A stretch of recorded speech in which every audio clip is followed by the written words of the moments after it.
Great. So you've just had a very brief summary of what the ASA is about and what we think the problems are. Now I'm going to give you an ever so slightly longer version. Going to briefly introduce you to what Ad-Free Cities is, what the Advertising Standards Authority is, and what we think needs to change. So Ad-Free Cities is, first of all, is a network of local groups across the UK who are concerned about the impacts of corporate advertising on our health, well-being, environment, climate, communities, and the local economy. And it's built on the success of Adblock Bristol, which has worked with local residents to successfully stop dozens of new billboards in Bristol since it formed in 2017. And the Ad-Free Cities network was formed in November 2019. And in the last 18 months, we've had an ever-growing number of local community groups set up, and we've been helping them to start campaigning in their cities. Our vision is for happier, healthier cities, free from corporate outdoor advertising and seeking alternatives beyond consumerism, including celebrating community connection, solidarity, public art and nature. So what does a local Adblock group do? Extremely briefly, few main activities. Holding the line to support residents and community groups to resist planning applications for new digital billboards in cities so that the numbers at least don't increase initially, and movement building and local organising, producing resources, running events to raise awareness about the harms of corporate advertising, lobbying for change at our councils and local institutions to reduce and ultimately stop outdoor advertising in our cities, and showcase positive alternatives through public art, nature, and other types of ad-free space in the place of corporate advertising. Ad-Free Cities network at a national level also gets up to some stuff, as well as supporting our local groups. We campaign for policy change at a national level, often working in partnership with other organisations on common goals, and these are some of the ones we've worked on over the last 9 months or so. So where does the ASA fit in? Well, earlier this year, we published a report about the Advertising Standards Agency that analysed data on complaints to the ASA, how the ASA is run, and how we think it should be improved to protect us all from the effects of often manipulative advertising. The report is available at the web address just there, and I can drop that in a chat later if someone doesn't beat me to it. I think that the content of this report will be useful to a lot of you, whether you're campaigners or policymakers or journalists. It gives a good summary of understanding the problems with advertising regulation as it is currently. It gives some really persuasive statistics and case studies, and it sets you up well whether you're going to be lobbying local councils to change what they can change at a local level, or whether you're campaigning for change at a national level. I should say I'm not completely blowing my own trumpet here when I say I think it'll be really useful. I wasn't the lead author on this report. I think the lead author did a very good job and I just contributed some key bits. So the report, it covers how advertising works, first of all. It introduces a concept that's referred to as the low attention processing model, which I won't go into detail here, but it basically explains how even when you're not consciously paying attention to an advert, it can still subconsciously influence your thinking and your behavior. And it can emotionally manipulate you to feel certain ways about a brand or make certain decisions. The report also talks about how the ASA currently works, how adverts are currently policed in the system. Presents some frankly shocking statistics about the percentage of complaints submitted to the ASA that are currently investigated and upheld. It gives a few specific case studies about particular adverts over the last few years that have received a number of complaints but still were not acted on. And it presents our key recommendations for what we think should change, and I'll come back to that more in a moment. So what actually is the ASA? Well, in theory, it's an independent regulator, but it's actually funded by the advertising industry itself, and members of the industry sit on its boards, panels, and committees. So we're not convinced that it's as independent as it should be. It writes the rules on what kind of advertising is acceptable or not, and currently those rules are overwhelmingly focused on whether the specific claims in an advert about a performance of a product, for example, miles per gallon, that kind of thing, are accurate, rather than on whether the advert is harmful.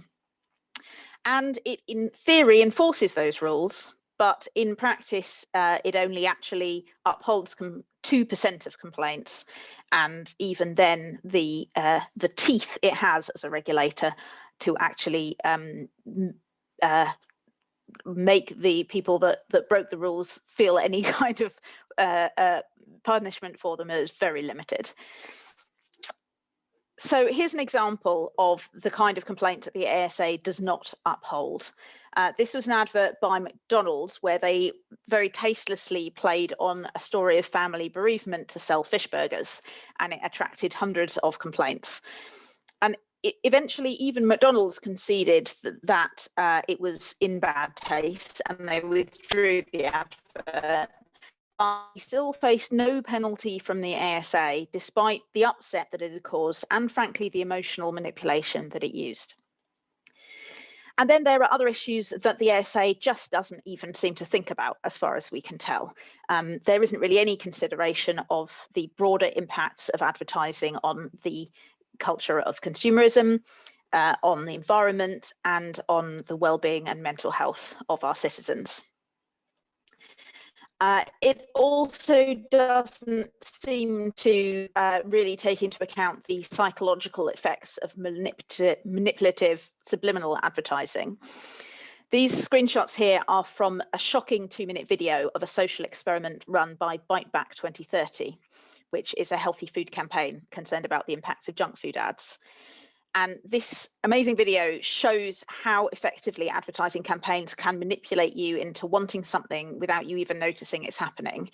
I will drop a link to this in the chat later for you to watch after this webinar. It's really good.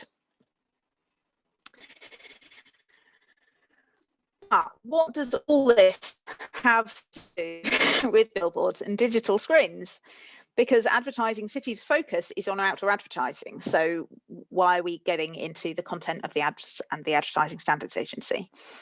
Well, the thing is that when residents complain about applications for outdoor billboards to their local council or direct to the billboard company or to the planning inspectorate, they often get told by those bodies that the content is irrelevant to the planning application. They can't take it into account, and that they don't need to worry their pretty heads about it because the ASA have got that covered. But clearly, the ASA do not have that covered. And that leaves people with nowhere to turn. And that's why we at Ad Free Cities think that the ASA needs to be reformed to have more independence and more teeth. So our recommendations are that the ASA should be transformed into a truly independent body with arm's length funding, and where advertisers are no longer part of the decision-making process directly. We would bring experts on psychological harm into the regulation process, and they should be part of reviewing and updating the codes. We want to see greater transparency in how complaints are recorded and for what reasons they are discounted and or not investigated or not upheld. We would like to see a jury-style approach to assessing complaints and whether they should be upheld, with citizens making those decisions. And we want to see a legal ban on high carbon advertising, similar to the one that is already in place for advertising of tobacco products, on the basis that high carbon products have a comparable severe impact on public health and well-being. So that's about it from me for now. Do check out the report there at adfreecities.org.uk/ASA and let us know what you think. Thanks very much, Carla. Yeah, the report's there. It covers a lot. And now, excuse me, now I'm going to do a quick dive into a kind of case study of how we can engage the ASA to actually get better outcomes. And I suppose I wanted to preface this with saying we're going to be suggesting a few different tactics tonight. On the one hand, we're going to be saying we should engage the ASA because sometimes you can get a result. On the other hand, we'll also be saying at the same time, other groups are going around the ASA and bypassing them. And at the same time, we're saying we have little faith in the ASA. So hopefully we can all hold that complexity in our minds as we look at the different examples and case studies. I'm just going to jump on some slides to illustrate what I'm talking about. So this goes back to the issue of body shaming and gender stereotyping in advertising, and how new codes were actually, for quite recently, updated codes on gender stereotyping were implemented following a huge public outcry about a particular advert, this one from Protein World, which screamed at people on the London Underground, "Are you Beachbody ready?" With this particular figure glaring down at people on their way to work. The advert received 378 complaints to the ASA, and the ASA summarised these as being that what the complaints were saying were that the ad implied that a body shape which differed from the idealised one presented was not good enough or in some way inferior, and that two, the combination of an image of a very slim toned body and the headline, "Are you Beachbody ready?" was socially irresponsible. So that is how the ASA summarised the complaints it received. However, what it concluded is that on both those counts, investigating complaints under harm and offence and investigating complaints regarding whether this was irresponsible advertising, the ASA did not uphold the complaints. It found that the advertising hadn't been in breach of any of its existing codes at the time in 2015. It did act to ask the Protein World to take down the advert, but the interesting lesson, sort of case study, I suppose, is what it found is that, okay, this advert had caused huge public outcry. There was a petition with 70,000 signatures. I think there were demonstrations. There were like demonstrations in Hyde Park of like all different body shapes and body sizes, celebrating the right to look and feel how you want without having advertisers pushing a certain body ideal on us. And I think the Advertising Standards Authority was found to have it inadequate codes given the level of public outcry. So it followed up on this to give the ASA credit where credit's due, with a report called Depictions, Perceptions and Harm to look at issues of body shaming and gender stereotyping. And 2 years later, in 2017, it announced new codes on those topics, which came into force in mid-2019. I'll stop sharing there. So that quick case study shows how, you know, with 380 complaints is a lot, but how actually by engaging in the ASA, we can actually potentially bump them and shove them into doing a better job and introducing greater restrictions on advertising, which advertisers tend to not like. Advertisers, particularly the senior levels, are very much against greater restrictions, whether it's junk food, gambling, etc., because you know that's their market base, they're their clients. The more content, the more products that they can advertise, the better. So this, I think the ASA presents itself as a barometer sometimes of social opinion, of social attitudes and public opinion, and by using the complaint system in the way that it was there, I think that's the currency that they work in and that they listen to. I believe a lead author of our report, Ralph Underhill, when writing the reports, had some limited responses and engagement from the Advertising Standards Authority. They met with him once, but didn't entirely answer all his questions when he was writing it. But one of the remarks made was when discussing a particular topic was, well, we haven't had any complaints about that. So it's like, if we don't hear complaints, it doesn't exist as a social issue. It could be a way of paraphrasing the Advertising Standards Authority's current attitude. So that's body shaming and gender stereotyping case study. Now we're going to move on to hear from Clemens Kauper about Clemens' research into fossil fuel advertising. Clemens, over to you. Okay, thank you.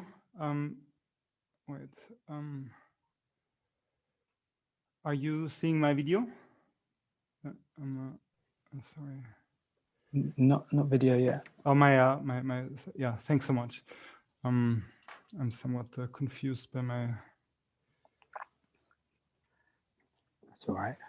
Okay, so the topic I was asked to talk about was about why the ASA is missing the big picture on fossil fuel advertising, and I have added how they could get it right.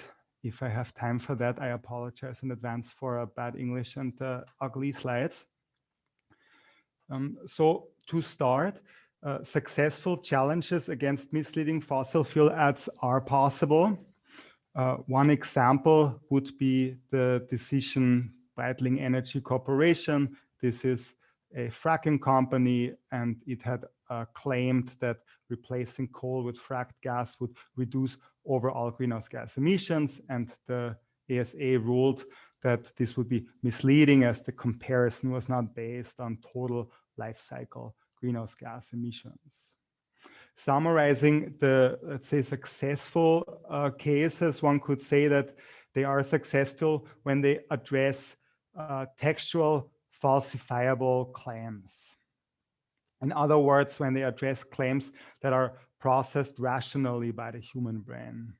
However, human brain does not process advertising rationally alone. Instead, advertisement targets all human facilities of perception and information processing, which includes visual perception and also intuitive thinking. And I would argue that challenges against fossil fuel ads that tend to fail when they address the misleading potential of fossil fuel ads that beyond the textual claims that are made. And the ASA fails to address that misleading potential. I would like to discuss two illustrative examples and then propose, drawing from the example of tobacco regulation, an approach that the ASA could, at least in principle, take to tackle the systematic deceptive potential of fossil fuel ads. One case that I would like to discuss is the promotion by ESSO of carbon capture and storage. Carbon capture and storage is a technology that does not yet exist at scale and will also not be deployable at necessary scale anytime soon. The idea is to not cut emissions, but to instead pump them into the ground. The advertisement concerned a magazine ad. Complaint was dismissed after an evaluation of a number of textual claims. I would just, for illustrative purposes, show a video by Exxon that promotes carbon capture and storage.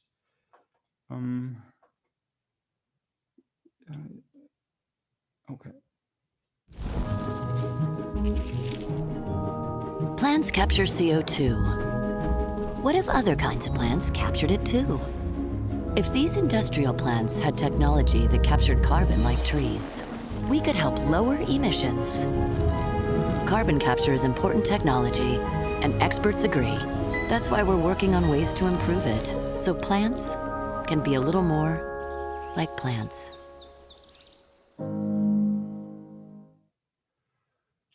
Okay. So the advertisement is problematic on multiple levels, not least because it promotes a technology that is not deployable at scale to deal with the problem of greenhouse gas emissions as a solution to Exxon's greenhouse gas emissions. But a particularly obvious problem is the use of positive visual environmental cues, so positive images of nature and plants, which essentially suggest that Exxon's activities are environmentally beneficial, which is factually incorrect, as Exxon is one of the largest global emitters of greenhouse gases. By focusing on textual statements alone, the ASA essentially ignores that the ad is liable to mislead consumers about the harmful environmental impact of Exxon and its activities. Even though it's a well-known fact in psychological and marketing research that visual information influences humans more than textual information. And it influences humans in a way that is outside of their active control, and it influences humans in a way that is not where textual information that comes alongside the visual information cannot correct the impression created by the visual information. And this is also not a secret. So this is a well-known fact, and it's also not a secret in the field of advertisement regulation. I put this photo, this image of the Marlboro Man, and we know that the problem with the Marlboro Man is not incorrect textual information, but deceptive visual information. A second example case that I would like to briefly discuss is Decision INEOS, another fracking company, and they had published this little leaflet on fracking, and there was a couple of parts of the complaint that were upheld and others not. One part that was not upheld was about the claim that gas is a fossil fuel, but is much less damaging to the climate and to air quality than coal and oil are. Now, the ASA argued that the consumer will likely understand the claim as a factual statement, which is not incorrect in terms of the provided facts. This is, however, a flawed assumption because the human brain frequently employs mental shortcuts to process information quickly, which sometimes leads to mistakes, which are called cognitive biases. And this has been researched for decades by Nobel Prize laureate Daniel Kahneman. This is really well-known research. And one well-known mental shortcut that Kahneman had identified is that the human brain pays more attention to relative differences than to absolute values. So from the perspective of the average consumer is liable to retain the information that gas is relatively less harmful for the climate, yet ignoring that it remains hugely harmful in absolute terms. And this problem is not addressed by the ASA. And yet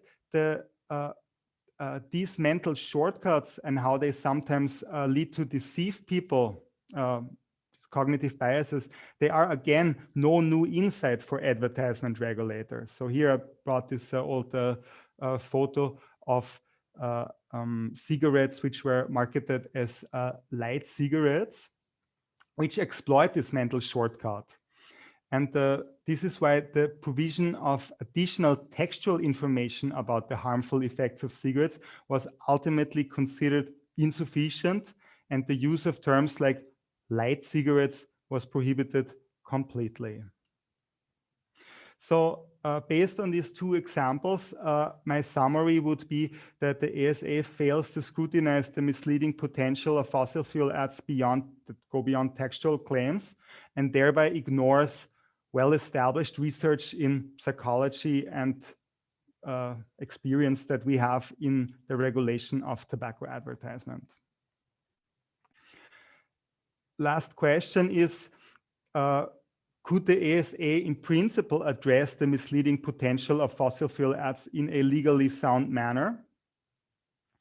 The answer is yes, if they follow the lessons learned from tobacco ad regulation.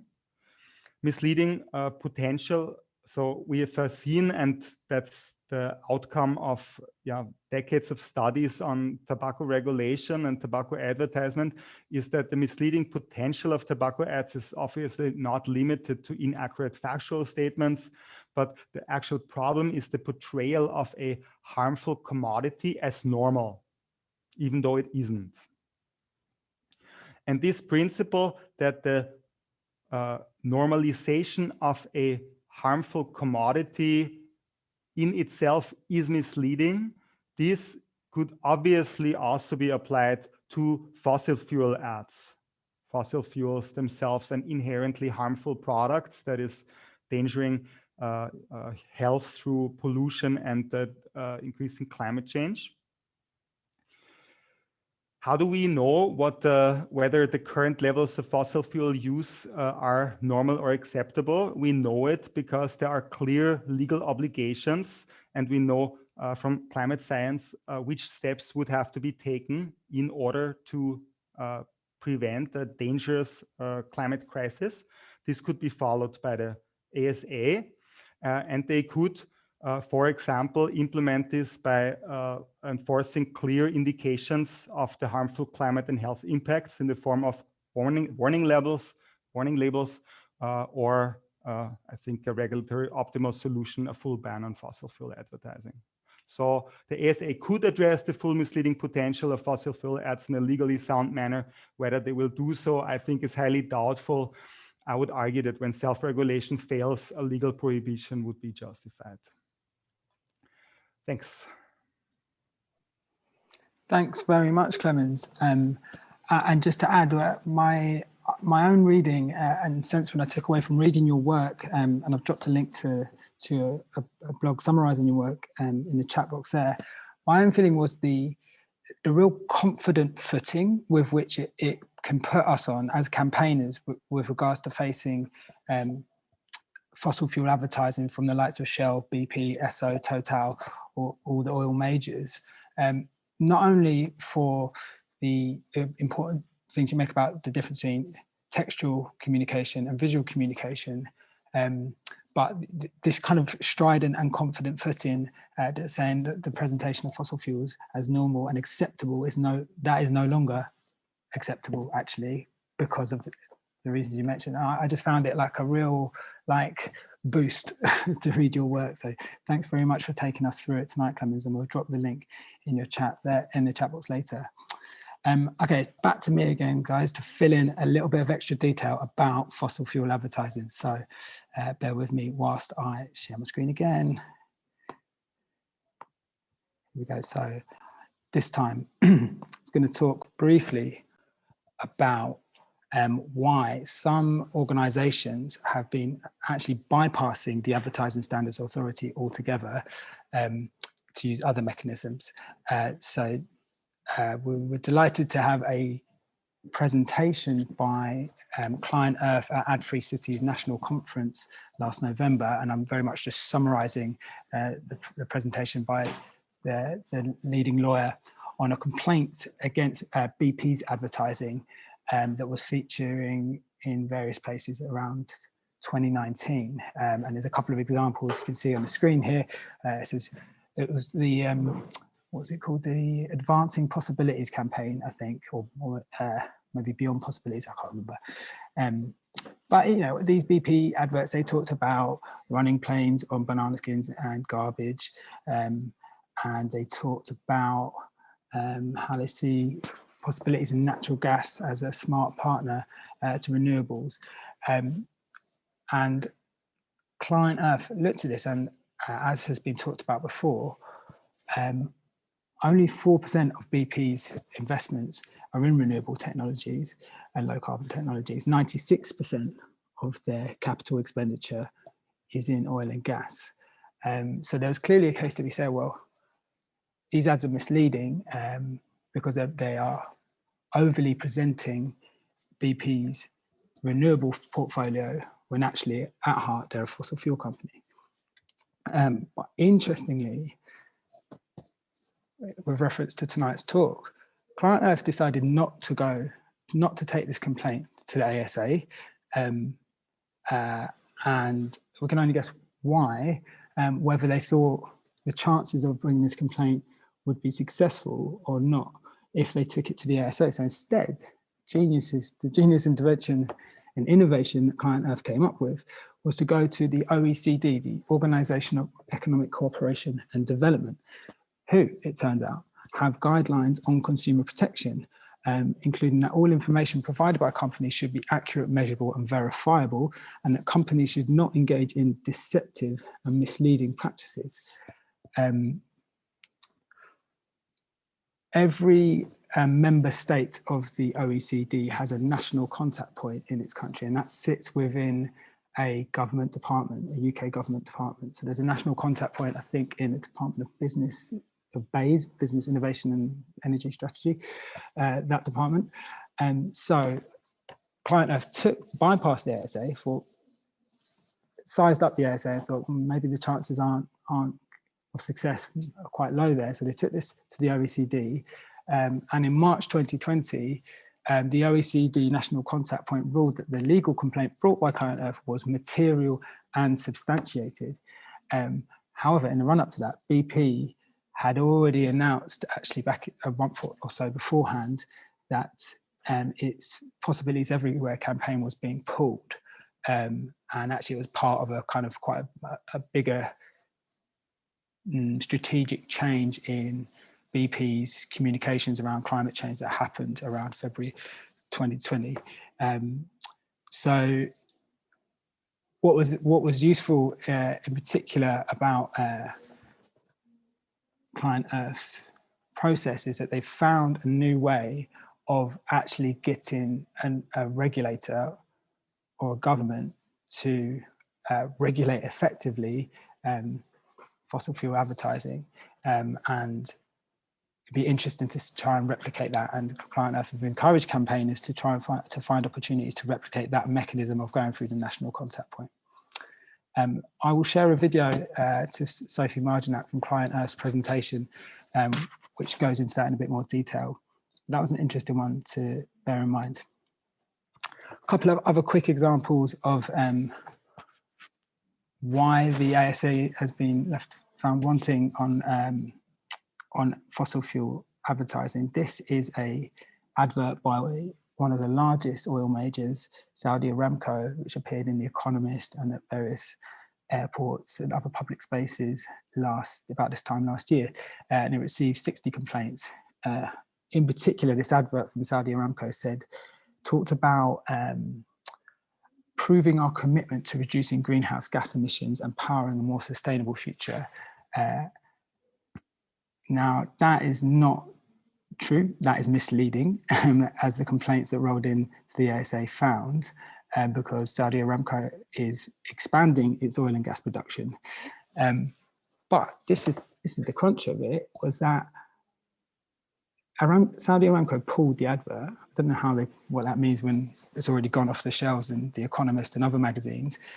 And so the ASA wrote back to everyone who complained and said, because Aramco have already assured us that their advertising you complained about has been withdrawn, we consider there is little to be gained from continuing with a formal investigation which would achieve the same outcome. I'm going to stop sharing that. So this was very frustrating. It's like 60 complaints have gone into the ASA.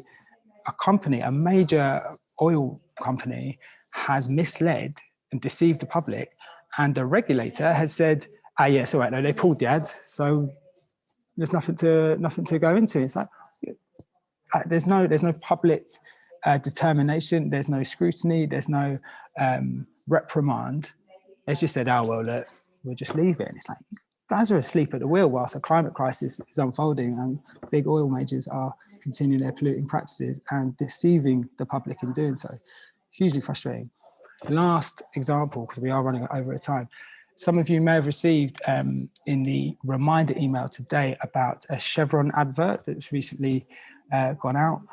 AdBlock Bristol, a local group within Ad Free Cities, prepared a complaint about that Chevron advert. I'll share the link with you. It's awful. It's absolutely awful advert. It's like classic fossil fuel deception. But before we did all that work, we did ring the ASA and said, this advert's appeared from Chevron on Twitter. Are you able to adjudicate on and investigate complaints about stuff that appears on Twitter? And they told us on the phone, yes. So we submitted complaints, and then they got back to us yesterday and said, oh no, actually it's on Twitter, and that's an American firm, and you'll need to go to this US body instead, which was very frustrating because we spent some time preparing our arguments. Anyway, that story's not over. So we'll have to follow up with what else we can do about that Chevron advert. And you can see a link, which I'll share later. Okay, so for the rushness of that, that is everything on fossil fuel advertising and how the ASA is missing the big picture. Now I'm going to hand over to Fran Bernhardt from the Children's Food Campaign to talk about junk food advertising and what the ASA is doing on that. Fran. Fab, thank you very much, Robbie. Sadly, all too familiar on junk food advertising too. I'm just going to share my screen. Okay, lovely. Can you see that? Is that full screen? Okay. Fab. Okay, great. So thank you very much for inviting me. It's great to be here speaking, and great webinar so far. I'm learning so much. I've been frantically taking notes throughout all of your talks so far. So I'm Fran Bernhardt. I work for Sustain, which is a food charity. We're also the Alliance for Better Food and Farming. And as you might have guessed, I work on junk food advertising. And over the last 3 years or so, I've been advising the Mayor of London on the healthier food advertising policy, also known as the junk food ad ban, which was brought in across London's tubes and buses. And I've also been supporting lots of local authorities up and down the country to bring in their own advertising policies too. But before I did all of that, I was trying to get some complaints into the ASA.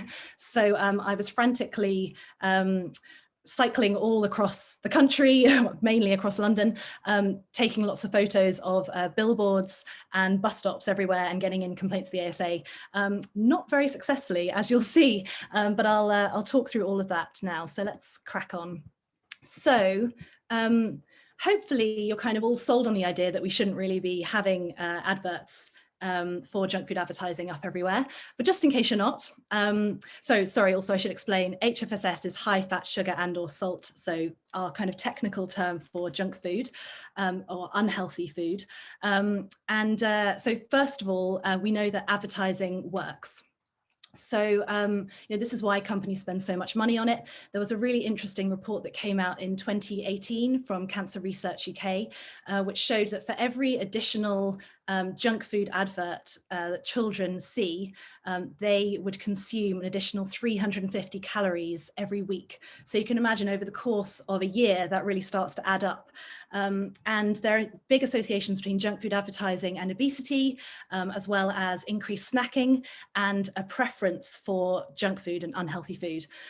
So when you put this into the context of the obesity epidemic, tooth decay, there's huge numbers of hospitalizations of children every day who are having teeth extracted, as well as, of course, the recent links between COVID fatalities and obesity. So that all kind of serves to underscore why we should be doing more about this. And something we don't really talk about very much, but junk food is incredibly unsustainable. So we always think about it in terms of public health, but actually when you look at these products, a lot of them are highly processed, and just the processing alone is a very high carbon intensive process. But that's even before you start talking about key ingredients like sugar and palm oil, which are often very industrially farmed, doing lots of damage to the environment and nature and wildlife. And then lastly, we have a really clear system for regulating junk food advertising. So we have the nutrient profiling model, which was specifically developed to regulate junk food adverts. And this essentially puts a really clear split between products that we will regulate, that we will restrict. So these are HFSS products, high fat, sugar and or salt, things like this Galaxy McFlurry here, and then products which we don't restrict. So these are your non-HFSS products that aren't high in fat, sugar and or salt, and things like fruit and veg and lots of other healthier products. And the nutrient profiling model was developed by experts. It's been in use since, nationally, I should say, been in use since 2009. 2007, and it's held by the Department of Health and Social Care. So there's really good precedent for using that. And the ASA actually uses this. So the ASA, unlike a few other areas that we've talked about tonight, the ASA does have some policies on restricting junk food advertising. Maybe not quite where we'd want them to be, very limited, but they are there. So these were brought in 2017 to address childhood obesity. And this text in italics is taken directly from the ASA. And essentially, what they restrict on for outdoor advertising is adverts which are junk food adverts where children make up over 25% of the audience. So where there's a high proportion of children seeing that advert. Note that it's not a number, so it doesn't actually cap it at a number, but it means that you could have millions of children being exposed to a junk food advert. As long as you have millions more adults, then it's acceptable by the ASA. And in reality, what this means in on-street advertising is that it just restricts to schools and only 100 meters around the school. So you can see how already it's very limited. And then the second point here is just that you can't have kind of child-friendly imagery to attract children, so that it's not clearly targeting children. But even that, they're quite lax on bringing that kind of regulation in. And then I thought I would just run you through one of the cases which actually was upheld, one of the very few that was brought in that was upheld, sorry, I should say, that we complained about. So this was a Cadbury's Freddo advert, clearly lots of child imagery, you know, cartoon frog, and it's a chocolate bar. And you can see there at the bottom, it tells you to go and search for the missing hop, which takes you to their heavily branded website, which links to their children's audiobook and comic book, which features this Freddo the Frog hero character and heavily promotes the chocolate. And this was seen across the road from a primary school and also just outside a sports centre. So lots of children around. And the ASA ruled this was a slam dunk case, and that's kind of the highest accolade from the ASA on their complaints. So we were quite pleased with that, but it took the ASA 7 months to decide to uphold the case. And so you can imagine in that time, given that the poster sort of cycle for these campaigns is usually about 2 weeks, every poster was taken down long before the ruling, and they were completely unimpeded in terms of their poster campaign. We did get coverage in national media, so it was featured in the Telegraph, the Independent, Sky News and Daily Mail, but there were no other repercussions for Cadbury. So it's kind of a bit of a slap on the wrist and then carry on as you were. So it sort of incentivizes companies like Cadbury's, you know, risking it, putting up an advert and seeing if they can get away with it, because probably most of the time they can. So I then thought I'd just give you some examples of what they reject the other complaints for. So we put in loads of complaints. There were many others that we would have wanted to put in complaints about, but we just knew there was no chance because the ASA's criteria is so narrow. But here's a few. So Haribo. So this advert was seen just outside a nursery. And we were told by the ASA that unlike schools, nurseries don't have enough children in them to count as children's environments. So I then put in a complaint about an advert, a junk food advert that was within 100 meters of 3 nurseries. So you'd think the cumulative numbers of children going to those 3 nurseries would be enough, even though it was more than your average primary school, it still wasn't enough for the ASA, strangely. And then this Burger King advert next. So this was actually the other side of that, the other side of the bus stop from the Freddo advert that we saw before. So you've still got the sports centre just next to the bus stop, and you've got the school just over the road. So you've got the same exposure to children. So you've got the same number of children being able to see this advert, but it was rejected because of another open case, which was the Freddo case. So essentially, Burger King got away with it while Cadbury's Freddo was found guilty of the same rule breaking. And then lastly, you have Subway here. So this was an advert on the side of a bus. And despite the bus route stopping at 19 bus stops, which were within 100 meters of schools and nurseries, this was thrown out because it's a moving advert. So, because obviously the bus moves. So a bit beyond me, but it's hard to retaliate to the ASA. That was their rule.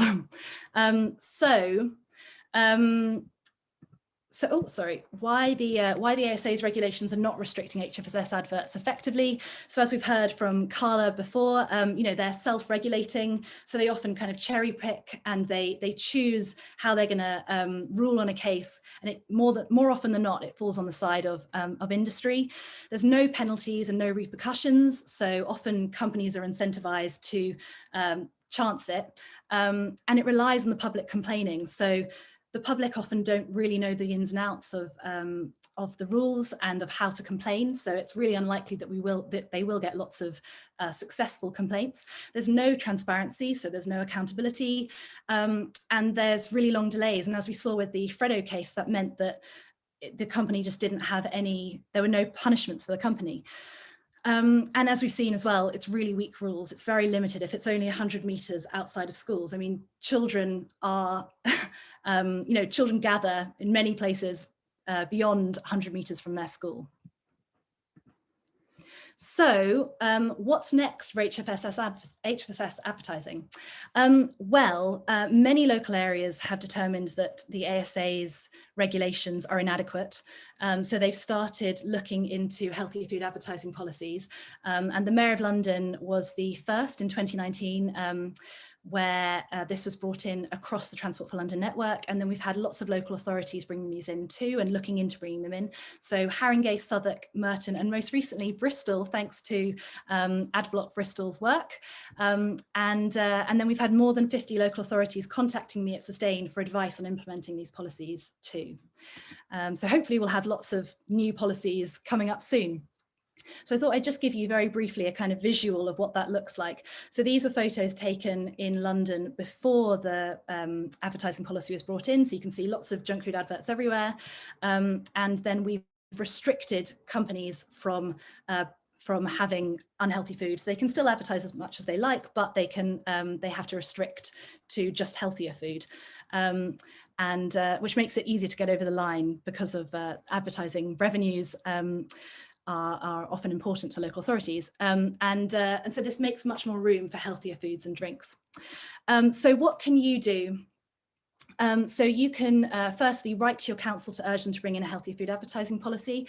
And you can secondly, try your luck, put in a complaint to the ASA and keep me posted about the outcome. We're trying to kind of log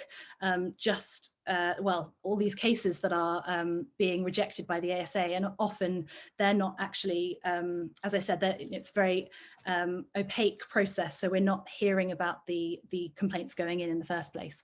And there's an appendix in our report, Taking Down Junk Food Ads, which I can link to in the chat later, which tells you how to put in a complaint to the ASA for junk food adverts. And then in terms of resources, we have that report, and we also have a toolkit which I've written for local authorities about how they can bring in healthy food advertising policies. So if you are speaking to a local authority, please do point them in the direction of that toolkit, and also let them know that, at Sustain we can support them, and we can be commissioned to support local authorities to work on this. So please do email me for more information, and do put me in touch with your local authority. Look forward to your questions. Thanks. Thanks so much, Fran. And yeah, it is a brilliant report, that Taking Down the Junk Food Ads pamphlet. Just before lockdown, it was so useful. I was like, right, we've got to get loads of these printed. So we did, because we're doing public events like this, right, and we'd be able to give them out. But then, wow, amazing! That's more than we've done. That's great. It was a very useful report. Sadly, but anyway, look, I've just dropped the link to the fab, thank you. Report, Taking Down Junk Food Ads there. So